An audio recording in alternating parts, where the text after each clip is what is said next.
भाग्यशाली स्टूडियो जटुआ वैशाली। कि तीन रंग तिरंगा हो देशवा के शान हो,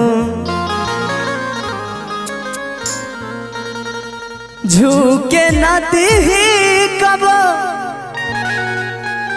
देश के जवान हो।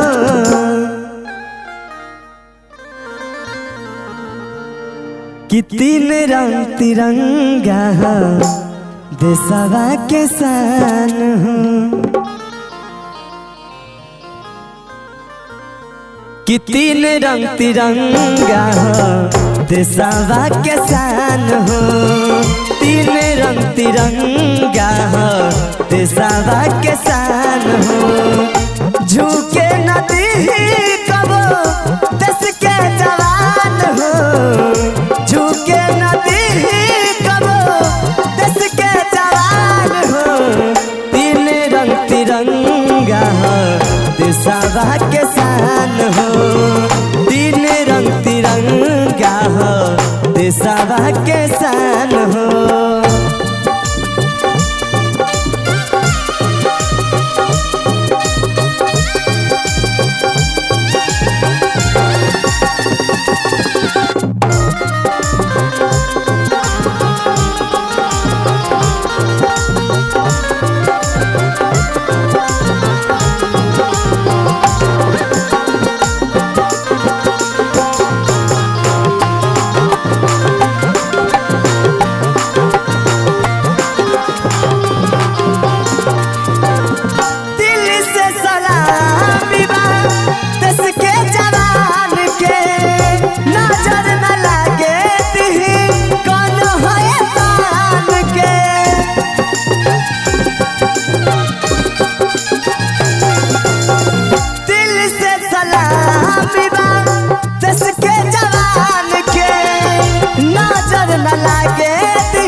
लहराता रही हरदम ऊंचा आसमान हो, लहराता रही हरदम ऊंचा आसमान हो।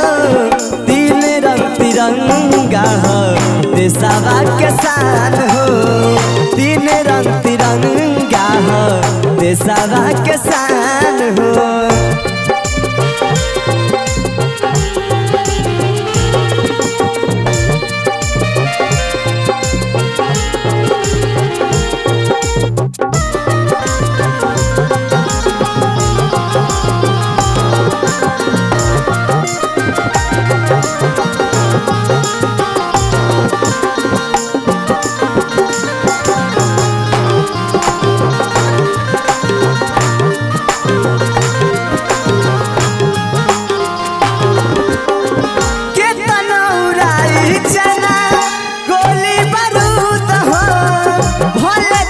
जाई बाकी होई युद्ध हो,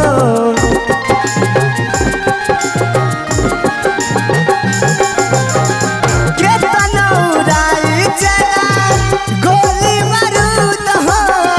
भले जान जाई बाकी होई युद्ध हो, भले जान जाई बाकी होई युद्ध हो।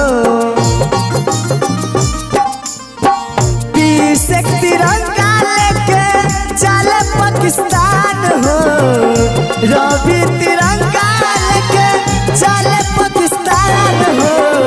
तीन रंग तिरंगा हो देशवा के शान हो।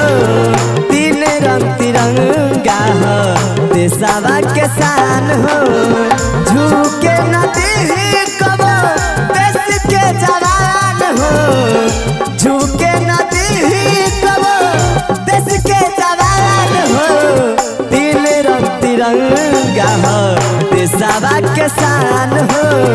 तीन रंग तिरंगा हो देशवा के शान हो।